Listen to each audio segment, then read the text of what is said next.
दोस्तों 19 जनवरी 1990 को वो दिन माना जाता है जब कश्मीर के पंडितों को अपना घर छोड़ने का फरमान जारी हुआ था। कश्मीर को लेकर भारत और पाकिस्तान के बीच तो जंग 1947 से ही जारी है, पर कश्मीर में लोकल स्थिति इतनी खराब नहीं थी। तमाम कहानियां हैं कश्मीरी मुसलमानों और कश्मीरी पंडितों के प्यार की, पर 1980 के बाद माहौल बदलने लगा था। रूस अफगानिस्तान पर चढ़ाई कर चुका था, अमेरिका उसे वहां से निकालने की फिराक में था। लिहाजा अफगानिस्तान के लोगों को मुजाहिदीन बनाया जाने लगा। ये लोग बगैर जान की परवाह किए रूस के सैनिकों को मारना चाहते थे। इसमें सबसे पहले वो लोग शामिल हुए जो अफगानिस्तान की जनता के लिए पहले से ही समस्या थे, क्रूर वैशी लोग। इन सबकी ट्रेनिंग पाकिस्तानी कब्जे वाले कश्मीर में होने लगी तो आसपास के लोगों से इनका कांटेक्ट होना शुरू हुआ। इनसे जुड़े वो लोग जो पहले से ही कश्मीर के लिए समस्या बने हुए थे, क्रूर वैशी लोग। इन सबको प्रेरणा मिली पाकिस्तान के शासक जनरल जिया से। इतने ऊंचे पद पर रहकर भी वो यही काम करते थे। क्रूरता उनका शासन था, वैशीपना न्याय धर्म के उठाईगीर थे, अपराध जनता से कर रहे थे। जब ऐसे लोगों को पुलिस ने कार्रवाई की तो उसकी जद में बाकी मुसलमान भी आ गए। कई जगहों पर बेकसूर लोग भी फंस गए। अब धर्म के उठाईगीरों को मौका मिल गया। वो कहने लगे कि हम पहले से ही कहते थे कि कश्मीर काफिर हमारे दुश्मन है, इन्हें यहाँ रहने ना दिया जाए। कश्मीर में पंडित कभी भी 5% से ज्यादा नहीं थे। हालांकि कई जगहों पर क्लेम किया जाता था कि यहाँ से 15 से 20% हुआ करते थे, पर ये जरूर था पुलिस और प्रशासन में कश्मीरी पंडित ठीक ठाक संख्या में थे। जज, डॉक्टर, प्रोफेसर, सिविल सर्वेंट ऐसे पद होते हैं जो आसानी से नजर में आ जाते थे।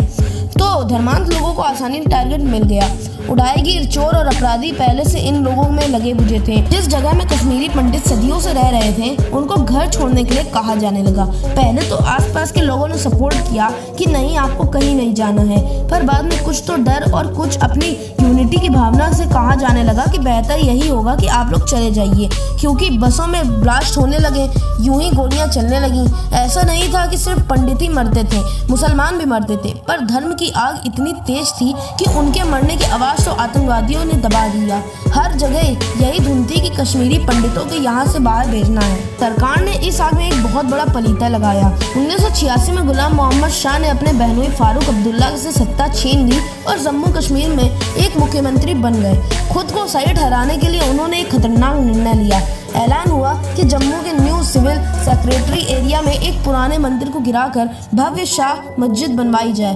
तो लोगों ने प्रदर्शन किया कि ये नहीं होगा। जवाब में कट्टरपंथियों ने नारा दिया कि इस्लाम खतरे में है। इसके बाद कश्मीरी पंडितों पर धावा बोल दिया गया। साउथ कश्मीर और सोपोर में ज्यादा हमले हुए। जोर इस बात पर था कि प्रॉपर्टी लूट ली जाए। हत्याएं और रेप तो बाई प्रोडक्ट के रूप में ही की जाती थी। तीजन 12 मार्च 1986 को राज्यपाल जगमोहन ने शाह की सरकार को दंगे न रोक पाने की नाकामी के चलते बर्खास्त कर दिया। 1987 में चुनाव हुए, कट्टरपंथी हार गए। ये आखिरी मौका था जब वहाँ के समाज को अच्छे से पढ़ा जा सकता था। वही मौका था जब बहुत कुछ ठीक किया जा सकता था, क्योंकि चुनाव में कट्टरपंथ का हारना इस बात का सबूत है कि जनता अभी भी शांति चाहती है। पर कट्टरपंथियों ने चुनाव को धांधली का आरोप लगाया। हर बात को इससे जोड़ दिया कि इस्लाम खतरे में है। जुलाई 1988 में जम्मू कश्मीर लिबरेशन फ्रंट बना।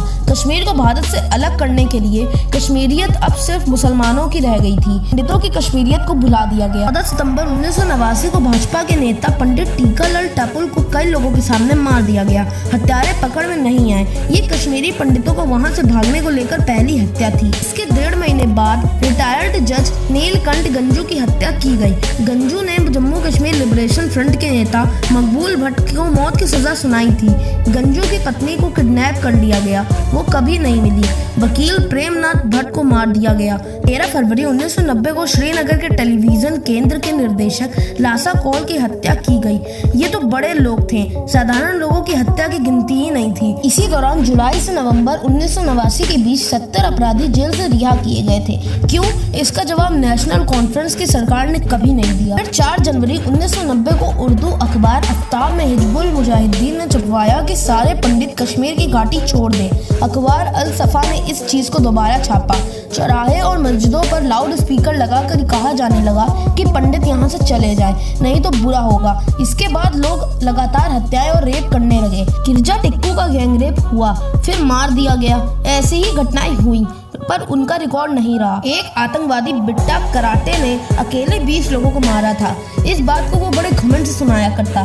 Jammu Kashmir liberation front in सारी घटनाओं में सबसे आगे था। सरकारी आंकड़ों के मुताबिक 60,000 परिवार कश्मीर छोड़कर भाग गए। उन्हें आसपास के राज्यों में जगह मिली। जान बचाने की कहीं कोई इंतजाम नहीं था।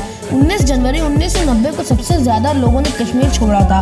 लगभग 4 लाख लोग विस्थापित हुए थे। हालांकि आंकड़ों के मुताबिक अभी भी लगभग 20,000 पंडित कश्मीर में रहते हैं। विस्थापित परिवारों के लिए तमाम राज्य सरकारें और केंद्र सरकार तरह तरह के पैकेज निकालती रहती है। कभी घर देने की बात करते हैं, कभी पैसा।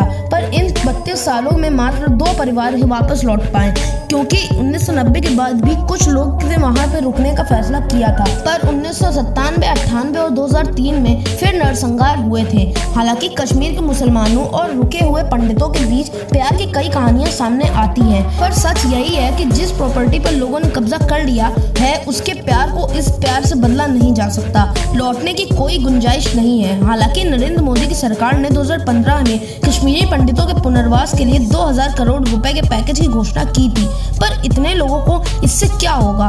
कितना फ्लैट मिलेंगे और कितनी नौकरियां बटेंगी? सबसे बड़ी बात कि अपराधियों के बारे में कोई बात नहीं होती है। सब चैन की नींद काट रहे हैं, किसी पर कोई कार्रवाई नहीं हुई। ये सारी बातें किसी धर्म के दूसरे धर्म के प्रति नफरत को नहीं दिखाती हैं। ये बातें हैं किसी भी मेजॉरिटी की, जो कि कंट्रोल खो देती हैं, पर माइनॉरिटीज के लिए कहर बन जाती हैं। देश के बाकी हिस्सों में कई जगहों पर हिंदू बहुसंख्यक थे, वहाँ पर मुसलमानों और सिखों को भी झेलना पड़ा। कश्मीर में मुसलमान बहुत संख्यक थे, तो हिंदुओं को झेलना पड़ा। सरकार हर जगह की घटना में असहाय बन रही। हमेशा यही लगता है कि सरकारी सिस्टम लोगों को बचा पाने में नाकाम है। अगर ध्यान में देखें तो इन मामलों को तुरंत ठीक किया जा सकता है, अगर सरकार सही और सुलझे दिमाग के साथ एक्टिव हो जाए तो उग्रवाद की समस्या को दूर किया जा सकता है। पर तमाम दावों के बीच देश में एक ही माहौल है।